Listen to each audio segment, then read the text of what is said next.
Well, hey friends. The other day I was sitting on 610 in traffic.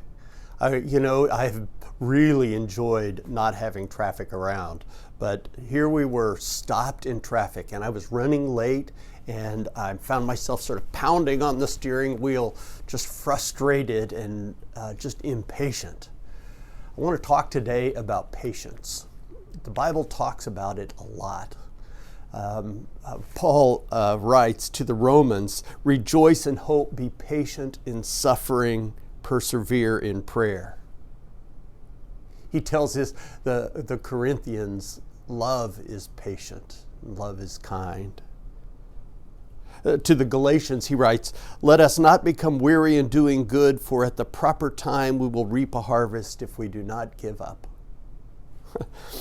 Peter writes, but do not forget this one thing, dear friends. With the Lord, a day is like 1,000 years, and 1,000 years are like a day. Be patient. James, the brother of Jesus, writes, he was perhaps the leader of all the apostles. He writes, you also must be patient. Keep your hopes high, for the day of the Lord's coming is near. Those early Christians believed that Jesus was going to return very soon. And as those days became weeks and weeks became months and months became years and years became decades, the early Christian leaders had to work hard to help their flock remain patient and endure and not quit and not give up. You know, we struggle with patience in little things, right? Like sitting in traffic, like a slow internet, like water that won't boil. But how do you be patient in big things?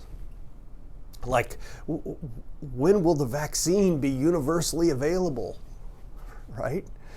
When the stakes are so high. How about when you are raising a family? And you are trusting that verse that says, train up children in the way they should go, and when they are old, they will not depart from it, right?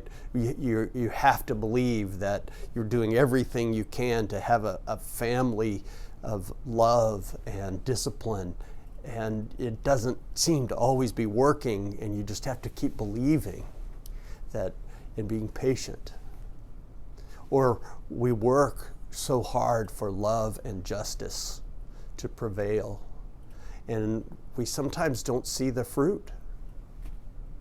Or we share the gospel with people, and we just pray that somehow they'll respond, and that one day every knee will bow.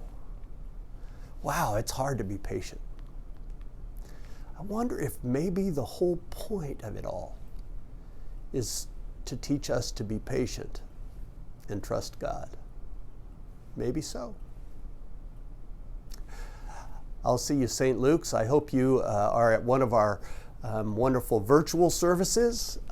Maybe even send a link to somebody this week, or come and, if you're able and comfortable, come and be a part of those who are able to worship here in person.